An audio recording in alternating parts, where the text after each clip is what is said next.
Somos Roberto Benítez y Raúl Costa, un sanjuanino y un cordobés. Un médico y un abogado, y te invitamos a compartir 7 minutos de historia.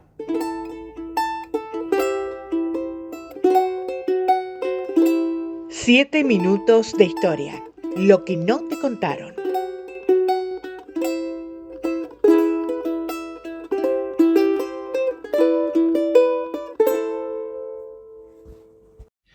Bueno, en un capítulo anterior nos habíamos estado refiriendo a qué actividad tenían cada uno de los integrantes de la primera junta antes de mayo de 1810. ¿Qué hacían cada uno de estos tipos antes de la Revolución de Mayo? Y nos habían quedado pendientes los secretarios, nada menos que Juan José Paso y Mariano Moreno. Sí, y podríamos empezar por Paso, ¿te parece? Dale, qué personaje Paso.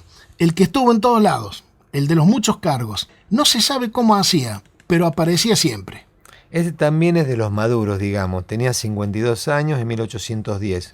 Porteño, doctor en leyes. Estuvo, como decías recién, en todos los cargos, no dejó uno. Fue secretario de la primera junta, secretario de Hacienda de la primera junta, morenista hasta que este se fue. Luego pasó a ser saavedrista y así, por esa condición de saavedrista, siguió en la Junta Grande después de 1811. Pero además estuvo en el primer triunvirato, integrándolo con Chiclana y Zarratea, pero también estuvo en el segundo, con Antonio Álvarez Jonte y Nicolás Rodríguez de la Peña. Estaba en todos lados, realmente. Auditor general de guerra del ejército, diputado por Buenos Aires en el Congreso de Tucumán, secretario del Congreso de Tucumán, y fue, esto está para destacarlo, quien tuvo el orgullo de leer el Acta de la Independencia el 9 de julio de 1816 en Tucumán. Siguió ocupando cargos, sobre todo de diputado, ya que fue varias veces diputado, hasta el año 1827. También estuvo en el Congreso de 1824 y apoyó la nominación de Rivadavia como primer presidente de las Provincias Unidas del Río de la Plata. Y votó además como diputado la Constitución Argentina de 1826. Un hombre, convengamos, con un gran sentido de la ubicuidad, de acomodar el cuerpo para distintos cargos según cómo viniera la mano. Pero esto no lo desmerece en nada. Era un doctor en leyes muy capacitado y además profesor de filosofía. Ahora bien, ¿qué hacía Paso antes de 1810? Bueno, venía de estudiar en el Real Colegio de San Carlos, el colegio más famoso y prestigioso de la época. Al momento de las invasiones inglesas estaba viviendo en Lima. Por lo tanto, en este caso no hubo participación en las invasiones, como sí la tuvieron sus hermanos, por ejemplo. Pues sabe que en Lima vivió unos cuantos años ejerciendo como abogado. Era partidario del carlotismo, como Belgrano, como Castelli. Participó del Cabildo Abierto del 22 de mayo, destacándose ahí discursivamente por su intervención promoviendo la salida del virrey Baltasar Hidalgo de Cisneros. Él fue quien promovió la votación que terminó 165 a 69 en favor de su postura, que decía que había que destituir al virrey y removerlo.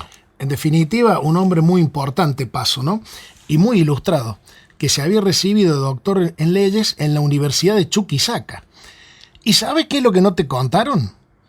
Que es uno de los fundadores del pueblo de San José de Flores. Claro, cuando se fundó era pueblo. Hoy sabes qué es aquel viejo pueblo de San José de Flores, otro barrio porteño, el barrio de Flores. Bueno, Paso fue uno de sus fundadores. Mirá vos, y el otro secretario de la primera junta, Mariano Moreno, porteño, hijo de españoles, al igual que Paso, el mayor de 14 hijos, también doctor en leyes. Su madre era una de las poquísimas mujeres que sabía leer y escribir en aquella época, y ella fue la que le enseñó justamente a leer.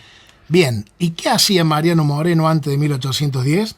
Por lo pronto te puedo decir que después de criarse en un hogar medianamente acomodado, con varios esclavos, con un cierto buen pasar económico, pero no demasiado holgado, pues tuvo que esperar un par de años para ir a estudiar a la Universidad de Chuquisaca hasta que su familia reuniera el dinero necesario.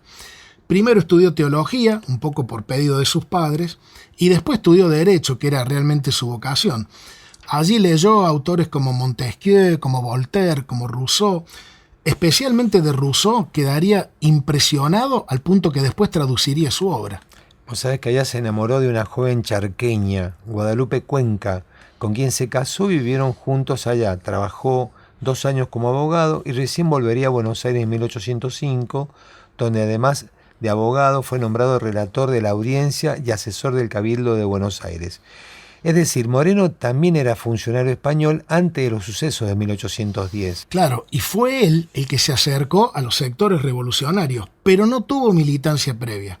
Es más, Mariano Moreno no tuvo participación activa en los sucesos de la Semana de Mayo, como falsamente algunos creen. Recién apareció el 25, pero en toda la semana previa, que como vimos hubo muchos que se destacaron, él no tuvo ninguna intervención. Moreno aparece el 25, asume como secretario de guerra y gobierno de la primera junta, y ahí sí te podría decir que arranca su actividad pública, que por otro lado sería brevísima, ¿no? Claro, si tenemos en cuenta que arrancó su actividad pública conocida el 25 de mayo de 1810 y comenzó su funesto viaje a Londres, donde había sido enviado para sacárselo de encima, digamos, el 24 de enero de 1811, es decir, 8 meses después. Estamos hablando de tan solo 8 meses de actuación pública. Por un lado, nos da que pensar que cómo habría sido de prolífica su actividad que en 8 meses para que haya quedado en el recuerdo, pero también por otro lado habrá que revisar un poco esto. La historia es muy justa con algunos o demasiado generosa con algunos e injusta con otros. Yo creo que con Moreno ha sido bastante generosa porque ¿cuántos otros hay que estuvieron mucho más tiempo actuando en favor de nuestra patria y que no tienen hoy ese reconocimiento? ¿Vos creés que tal vez haya sido un poco sobrevalorada la actuación de Moreno? Y puede ser. A mí me gusta, ¿qué querés que te diga? Es uno de mis personajes preferidos, pero esto de que en 8 meses haya podido hacer tanto y otros en años no tengan el mismo reconocimiento por los servicios prestados a la patria, la verdad me hace un poco de ruido también.